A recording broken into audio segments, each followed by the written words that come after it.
c'est pour tout le monde. L'après, Dieu nous aime tous. Jésus-Christ est mort pour tout le monde. Il n'est pas mort pour un groupe de personnes, mais il est mort pour tout le monde.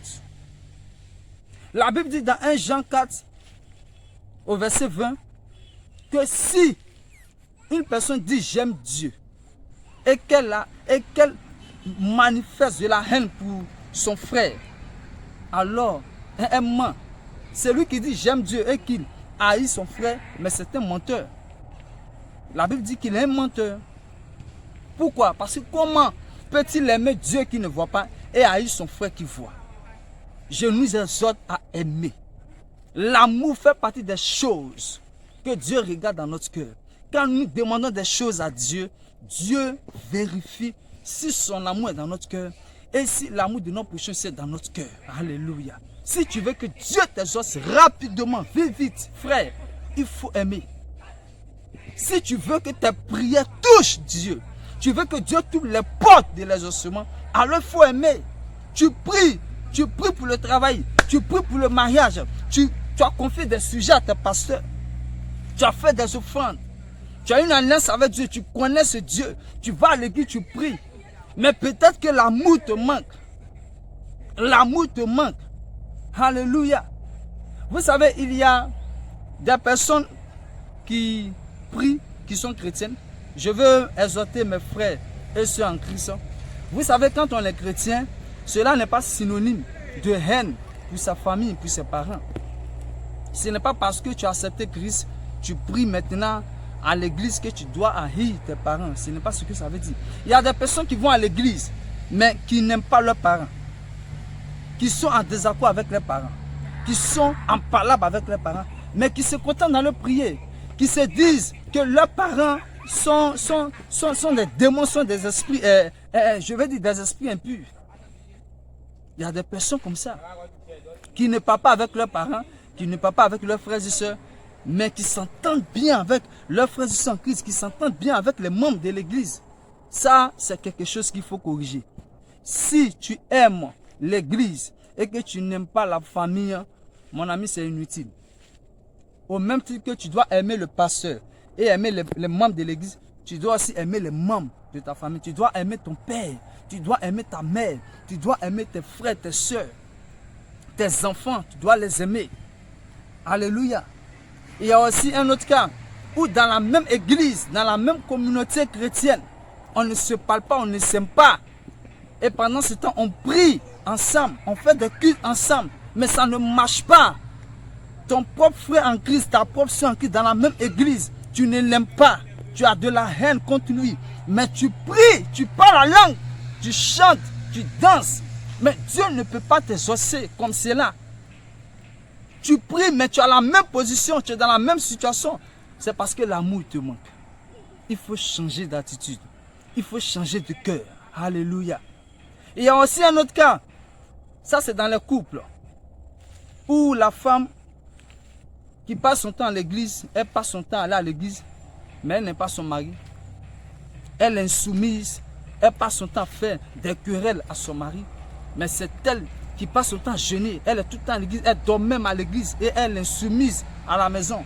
Ma soeur, ça ne marche pas. L'homme avec qui tu vis, l'homme qui t'a marié, vous formez un. Vous formez un devant Dieu. Il faut être soumise. Il faut l'aimer. Pour que Dieu exauce tes prières, il faut te soumettre. Ma soeur, femme, il faut te soumettre à ton mari. Mon frère, il ne faut pas maltraiter ta femme. Il ne faut pas haïr ta femme. Il ne faut pas prendre une femme, la marier, la déposer chez toi et puis chercher aussi d'autres femmes ailleurs, avoir des maîtresses. Et tu vas à l'église dans ça, tu pries dans ça. Tu sais quelle vie tu mènes, tu sais que ce que tu fais blesse ta femme, elle n'est pas heureuse. Mais tu adresses des prières à Dieu. Comment est-ce que Dieu peut t'exaucer si tu n'as pas de l'amour pour ta femme? Et le dernier cas que je vais toucher, ça c'est envers tout le monde. Le prochain, c'est tout le monde. Écoute, dans ton prochain là, il y a ton frère en Christ, il y a ton parent, il y a ton mari, il y a ta femme, il y a tes enfants. Mais il y a aussi celui qui ne connaît pas Jésus. Celui qui ne connaît pas le chemin de l'église. Il est aussi ton prochain. Il fait partie de ce prochain.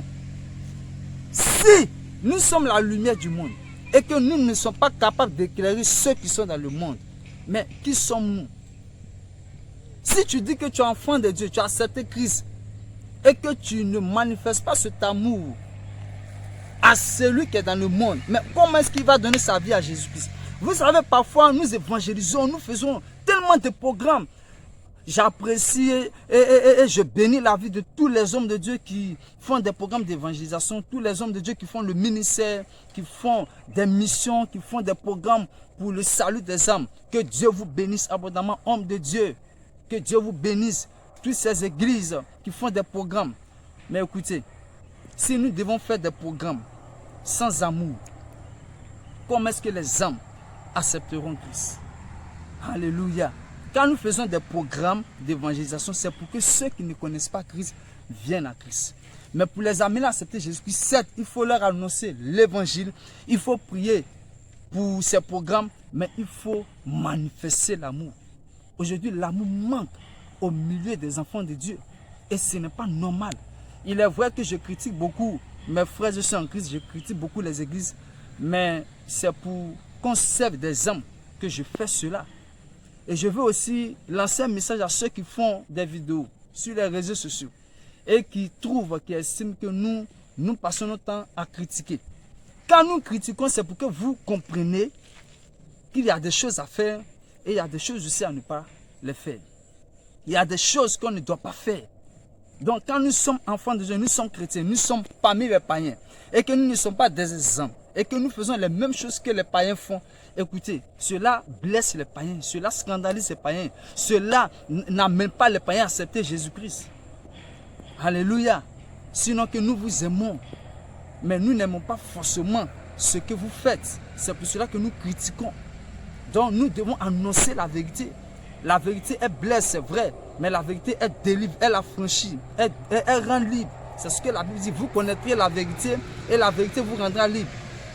Donc, si je fais ces messages, c'est parce que je vous aime. Quand Dieu lui-même, en tant que Père, corrige son Fils, c'est parce qu'il aime son Fils. Alléluia. Donc, que Dieu vous bénisse. Prions pour que Dieu nous remplisse d'amour. Manifestons l'amour. Aimons. Approchons Dieu avec son amour dans nos cœurs. Approchons Dieu avec l'amour de notre prochain dans notre cœur. Et nous verrons les ossements à nos prières. Nous verrons les ossements à nos prières. Je t'annonce que si tu te disposes et si tu prends la résolution d'aimer Dieu, d'aimer sa parole, d'aimer sa présence, d'aimer ton prochain, qui que soit, même si c'est un païen, et que toi tu décides de l'aimer, je t'annonce que tes prières seront exaucées. Je t'annonce que l'année 2022 te sera favorable. Elle sera une année bénie pour toi, une année de victoire pour toi. Donc sache que tu es béni, sache que Dieu t'aime et sache que Dieu attend aussi que tu l'aimes et que tu aimes ton prochain. Et je prie que sur la base de l'amour que tu vas manifester pour lui et pour ton prochain.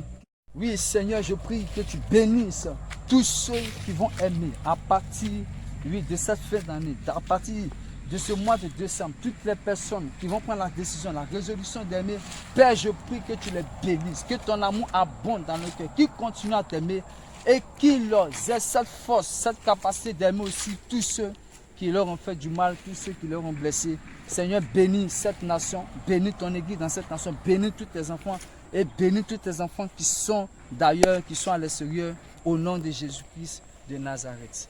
Amen. Shalom, soyez bénis.